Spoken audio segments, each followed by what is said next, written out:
Então, prosseguindo, eu tenho que dizer para você que o Senhor deseja que você tome uma posição, que você se coloque na presença dele e afirme uma posição. Determine para si mesmo qual lado você quer jogar, o que é que você deseja fazer e como você deseja fazer. Eu vou explicar isso para você de algumas formas e eu espero que você consiga entender perfeitamente o que eu desejo passar para você, o que eu quero apresentar para você nesse momento. E para tornar mais claro onde eu desejo chegar, gostaria que você abrisse a sua Bíblia em Êxodo capítulo 14. A gente vai ler Êxodo 14, versículo 15 e 16. Êxodo 14, versículo 15 e 16.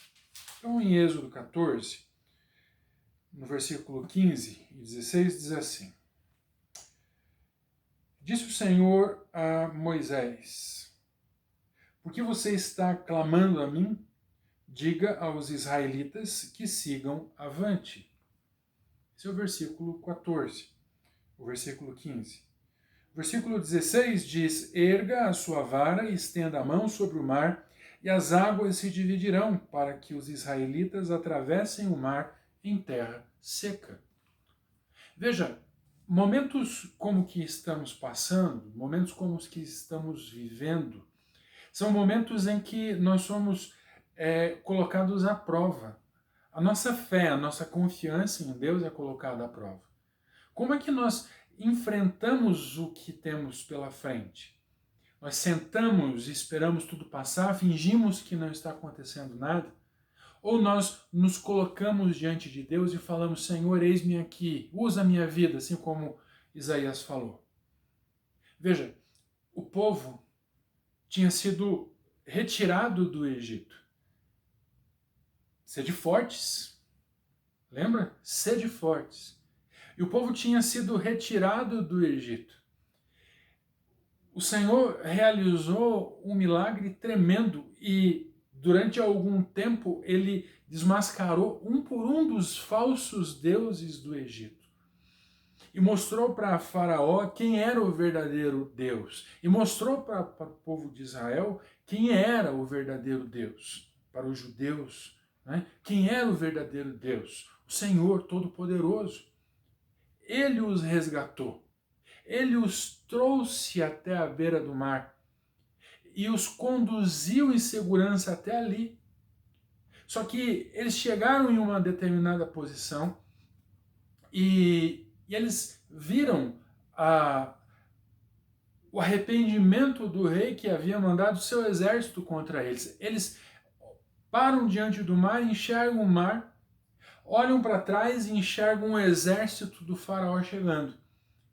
E ao invés de confiar em Deus, em continuar confiando em Deus, mesmo depois de todos aqueles sinais, eles se colocam ali e perguntam: Senhor, o que faremos?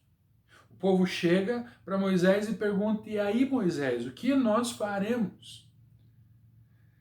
Moisés, ao invés de... Veja como nós podemos titubear diante de situações como essa. Veja como que nós podemos fraquejar diante de situações como essa. O Moisés, que tinha ouvido tudo de Deus, que tinha visto o milagre de Deus, que tinha sido instrumento de Deus até aquele momento, ao invés de ele confiar e determinar que eles confiassem e esperassem o que Deus tinha para eles, ele pega e cede à tentação e duvida de Deus e pergunta: Deus, o que faremos? E Deus fala para ele, no versículo 15: Por que você está clamando a mim? Diga aos israelitas que sigam avante. Sigam avante. Versículo 13 diz assim: Moisés respondeu ao povo: Não tenham medo, fiquem firmes e vejam o livramento que o Senhor lhes trará hoje, porque vocês nunca mais verão os egípcios que hoje vêm. Fé, confiança. Mas ao invés dele pegar e determinar o povo que marchasse sozinho, Ele pega, ele recorre a Deus novamente e Deus já havia determinado, confia em mim, segue adiante. Confia em mim, segue adiante. Por que nós duvidamos? Porque nós olhamos para o lado errado, porque nós prestamos atenção na coisa errada. A mesma coisa aconteceu com o Pedro. Quando Pedro colocou os pés na água e começou a ir em direção ao Senhor Jesus, naquele mar da Galileia, ele vai caminhando, daqui a pouco ele se afasta, ele olha para o outro lado e ele começa a afundar. E com medo ele clama ao Senhor Jesus: eu vou morrer, me segura, me salva. E Jesus estende a mão e levanta. E fala: por que você duvidou? Por que você não confiou em mim? E por que não confiamos? Porque o nosso coração tende ao pecado, porque o nosso coração tende ao mal. Então é importante e é necessário que nós possamos a cada dia confiar cada vez mais no Senhor, a cada dia possamos confiar cada vez mais no que Ele determina para nós, no que Ele fala para nós. Então veja, não é tempo de parar o que temos diante de nós, é tempo de seguir adiante. Não é tempo de ficar com medo, não é tempo de olhar para o lado, é tempo de seguirmos adiante, tomarmos nas mãos a condução da nossa vida. Veja, mas é tomar a condução, mas confiando que Deus tem a direção. Então veja, Deus nos convoca para tomar essa posição. Deus nos convoca e Ele pega, Ele determina, inclusive, para de ficar tendo medo, tendo piedade de si mesmo, olhando para si mesmo, dizendo: o que farei? Oh meu Deus, como eu sou coitado, não tenho o que fazer. Amado, você tem a autoridade do Senhor. E Deus tem chamado você para ser corajoso, para ser forte. Seja forte, seja corajoso. Né? Seja forte, seja corajoso. Confie em mim, o Senhor fala. Ele determina isso. Então chega de piedade, de autopiedade, de ficar olhando para si mesmo e ter misericórdia de si mesmo. Isso não funciona, não vai te levar a lugar nenhum. Isso não me leva a lugar nenhum. É como se você, diante de um grande enfrentamento, você simplesmente se sentasse na beira da calçada e ficasse ali com a mão, segurando a cabeça com a mão e tendo piedade de si mesmo. Você não vai conseguir nada se você ficar sentado numa calçada esperando que as coisas aconteçam. Já falei isso em uma outra ocasião, é como você morrer de fome sentado a uma mesa, e essa mesa posta cheia de alimentos e você não vai até os alimentos. É a mesma coisa. Deus tem te dado autoridade, e no nome dele, no nome do Senhor Jesus, você pode agir e fazer coisas grandiosas, mas se você não confiar, não vai a lugar nenhum.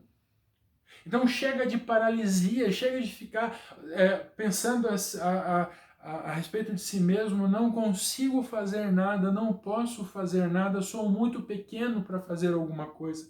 Isso é mentira. E outra coisa que fazemos, nós temos a tendência de delegar a nossa atividade para outra pessoa. Dizer para outra pessoa: faça você. Vá a outro fazer isso, vá a outro fazer tal ministério, vá a outro evangelizar, vá a outro fazer missões, vá a outro pregar, anunciar, outras pessoas farão isso. Não, você precisa fazer. Eu preciso fazer.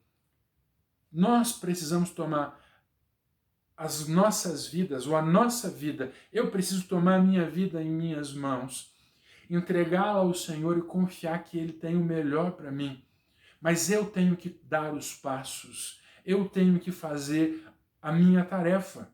Você precisa fazer a sua tarefa e precisa confiar que Deus já te deu tudo o que você precisa para vencer. Então veja, não é tempo de parar. Não há tempo de parar, é tempo de prosseguir. O povo do Egito, o povo judeu que ficou no Egito, eles ficaram cerca de 400 anos. E dentro desses 400 anos, 250 anos mais ou menos, eles viveram e prosperaram grandemente. E viveram e foram queridos. Até que em um determinado momento, numa troca de dinastia, eles acabaram sendo escravizados, e durante 150 anos eles foram humilhados, durante 150 anos eles foram tornados simplesmente em servos fazedores de tijolos. E durante esses 150 anos eles foram sendo condicionados a entender a respeito deles mesmos que eles não eram nada além do que pisadores de barro e fazedores de tijolos. Quem sabe você tem sido enganado dessa maneira?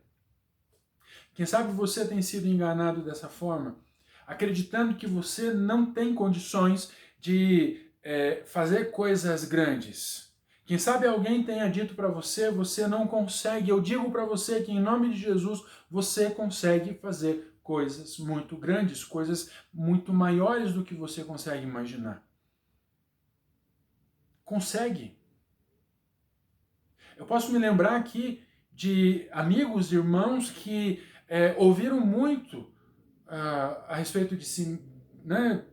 Pessoas falando a respeito deles, dizendo, não, você não tem condição de fazer isso, você não tem condição de fazer aquilo, você não pode fazer isso, você não pode fazer aquilo porque você não é capaz. E orando, aconselhando, nós podemos ver a transformação, e hoje ele ou eles têm atingido lugares que eles nunca puderam imaginar que chegariam. E eu digo para você, você pode. Eu estou podendo fazer isso. Eu estou conseguindo fazer isso. Eu estou conseguindo falar com você dessa forma. E para mim isso sempre foi um limitador. Eu sempre tive um bloqueio muito grande para falar diante de uma câmera ou me expor a esse ponto, nesse nível. Até que Deus, usando uma situação como a que temos vivido, me disse, você precisa fazer o que você precisa fazer. E estou aqui falando para você. Gostaria que você estivesse junto de mim, mas eu tenho aprendido a falar com você dessa forma. E é o que Deus nos tem para hoje. Não podemos ficar presos, porque a vitória o Senhor já nos deu, Ele não vai nos dar, a vitória Ele já nos deu, já vencemos. Sabe, aquele que persevera até o final, ele aproveita a vitória do Senhor. Agora, se você desistir no meio do caminho, você não vai aproveitar o que Deus tem para você. Sabe, e uma coisa que é interessante e é importante que você entenda, você não pode abrir mão do que Deus tem oferecido para você no nome de Cristo Jesus. E você não pode esconder quem você é em Cristo. Eu afirmo para você, é importante que você mostre para as pessoas que você ama o Senhor Jesus, que você vive para Ele. E que você é capaz de fazer muitas coisas para que Ele seja conhecido. É importante que você entenda isso. É importante que você não se envergonhe do nome de Cristo. E é importante que você leve o nome de Cristo onde quer que você esteja. Veja, é por Ele que nós trabalhamos. E é por Ele que nós vamos vencer, porque Ele já nos deu essa vitória. E agora é interessante, eu gostaria muito que você olhasse para o capítulo 15 de Êxodo ainda. O capítulo 15, o versículo 16. Capítulo 15, versículo 16. Nessa minha versão aqui diz, terror e medo caem sobre eles, pelo poder do teu braço ficam paralisados como pedra, até que passe o teu povo, ó Senhor, até que passe o povo que tu compraste. Então veja no capítulo 14, no versículo 15 e 16, eles estavam presos diante de um grande obstáculo. E no capítulo 15, versículo 16, eles cantam de alegria porque experimentaram a vitória que o Senhor deu para eles. E essa vitória é a mesma que Ele tem nos dado. Sede fortes. Não permita que o tempo que estamos vivendo nos paralise na obra que Deus tem para nós individualmente e para a nossa igreja. Não permita que isso aconteça. Mas experimente o que Deus tem para você. Então veja, Deus nos ordena a espalhar a sua glória por todo canto que há. Nós não podemos nos omitir em relação a isso, nós temos que levar a palavra dele em todos os lugares, a todos os lugares, para que todas as pessoas o conheçam. Em todos os lugares. E agora, como que vamos fazer isso se não podemos sair de casa? Amado, você deve ter pelo menos 5 grupos de WhatsApp no seu telefone. Você deve ter pelo menos uns 2 ou 3 grupos no Facebook. Olha quanto lugar você tem para compartilhar a palavra de Deus. Fora isso, você tem tantos outros contatos. Você pode, inclusive, fazer uma lista para mandar mensagens para essas pessoas que você conhece. Sem contar que você pode se conectar com outras pessoas e fazer com que a palavra do Senhor chegue até elas. Você pode fazer isso e você pode multiplicar. Essa multiplicação é exponencial. Assim como foi a multiplicação dos pães e dos peixes, essa multiplicação da difusão da palavra de Deus nesse momento é igual. É igual. Deus alimentou uma multidão com 2 pães e 3 peixinhos. Com pouquinhos pães, pouquinhos peixinhos, ele alimentou uma grande multidão e sobrou muita comida ainda. Certamente ele tem muita coisa para falar e muita gente para alimentar através da palavra que ele tem colocado no nosso coração, através daquilo que você tem aprendido. Então você precisa entender e precisa praticar ações que aproximem pessoas que você conhece da palavra de Deus. Esse é um momento oportuno porque muitas pessoas estão perdidas, muitas pessoas não têm o que você tem. Muitas pessoas não têm o que você tem, entenda isso.